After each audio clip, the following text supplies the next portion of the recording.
नमस्कार, मैं हूं अभिषेक त्यागी। देश में कोरोना के हालात कैसे हैं आप सभी को पता है। इसी को देखते हुए देश के सबसे बड़े राज्य यूपी के मुख्यमंत्री योगी आदित्यनाथ ने कांवड़ यात्रा को रद्द कर दिया। सुप्रीम कोर्ट ने भी इस चीज़ को संज्ञान में लेते हुए समझा कि हाँ, क्योंकि जिस तरह के कोविड के हालात हैं उसके हिसाब से ये एक बेहतर फैसला था। लेकिन दूसरी तरफ जहां कांग्रेस की सरकार है, केरल में देखिए कि ईद के मौके पर केरल सरकार ने लोगों को अनुमति दे दी है कि आप बाजार में जाइए, खूब अच्छी तरह से ईद को सेलिब्रेट करिए। और अगर जाहिर तौर पर लोग बाजार में जाएंगे तो भीड़ भी लगेगी, और भीड़ लगेगी तो कोविड के मामले लगातार बढ़ते जाएंगे। और इस पर अब सुप्रीम कोर्ट ने भी केरल सरकार को फटकार लगाई है और उन्होंने कहा है कि आप ऐसा कोविड के वक्त में बिल्कुल नहीं कर सकते हैं। साथ ही साथ उन्होंने योगी सरकार का उन्हें उदाहरण भी दिया है और समझाया है कि जिस तरह से यूपी सरकार हैंडल कर रही है, आप लोग ऐसा क्यों नहीं कर सकते। मेरे साथ इस पूरे मसले पर बात करने के लिए मौजूद हैं अमर भारती के editor in chief Devnath ji. Sir, सबसे पहले आपकी प्रतिक्रिया केरल सरकार के इस फैसले पर। देखिए, दो चीज़ें हैं जो कांग्रेस का इतिहास रहा है कुल मिलाकर के, और खासकर कांग्रेस का नहीं, मैं कहता हूं पॉलिटिकल पार्टियों का इतिहास रहा है। वो तुष्टीकरण की नीति जो है वो जारी रखे हुए थी और अभी भी जारी रख रही हैं। मुझे लगता है कि जब इस दौर में जहां जान बचाना भारी पड़ रहा हो, जहां कोरोना देश की ही नहीं अंतर्राष्ट्रीय स्तर पर एक वैश्विक आपदा है, तो ऐसे में अगर जो है ईद को खुले में मनाने की छूट दी जाती है तो मुझे लगता है बिल्कुल गलत और बचकाना फैसला है, और इसे किसी भी दृष्टि से सही नहीं कहा जा सकता है। यूपी में भी कांवड़ यात्रा की बात की जा रही थी, लेकिन कांवड़ यात्रा नहीं होगी।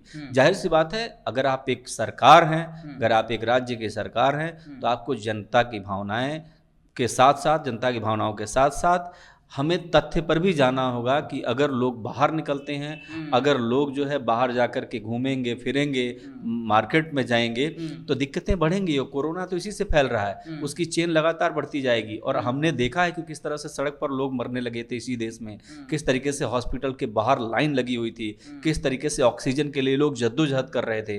तो क्या हम वो दौर भूल गए हैं कि इस तरीके की इजाज़त दे रहे हैं? तो मुझे लगता है ये बेहद बचकाना फैसला। और सुप्रीम कोर्ट की जो टिप्पणी है ना, वो बहुत महत्वपूर्ण है। वो इसलिए से महत्वपूर्ण है कि सुप्रीम कोर्ट ने खुद देखा था, ऑब्जर्व किया था कि किस तरीके से लोगों की परेशानी बढ़ गई थी। हमारे पास हॉस्पिटल में बेड नहीं उपलब्ध थे, लोग सड़कों पर मरने लगे थे, लोग इलाज के बिना दम तोड़ रहे थे। न जाने कितने पत्रकारों ने, न जाने कितने लोगों ने अपनी जान गंवा दी। क्या उसको हम हल्का आंकेंगे? अगर ऐसा करते हैं तो निश्चित रूप से गलत करते हैं, इसकी भर्त्सना की जानी चाहिए। बिल्कुल सर, एक सवाल मेरा यह है कि प्रियंका गांधी यूपी में खूब रोड शो कर रही हैं, उनके भाई वायनाड से सांसद हैं, केरल के वायनाड से, तो क्या उनको ऐसे मौके पर प्रतिक्रिया नहीं देनी चाहिए? क्या उनको केरल सरकार को नहीं बोलना चाहिए था कि आप कोविड के वक्त में ऐसा क्यों कर रही हैं? देखिए, राजनीतिक नफा नुकसान एक बहुत बड़ा प्रश्न हो जाता है इन राजनीतिक दलों के लिए, और कांग्रेस भी वही कर रही है। लेकिन मुझे लगता है कि जब आप सत्ता में होते हैं तो आपकी विचारधारा कुछ अलग हो जाती है, सोच बदल जाती है जब आप सत्ता से बाहर रहते हैं। तो केरल में तो आप कहानी आपकी कुछ और है, यूपी में कहानी कुछ और है।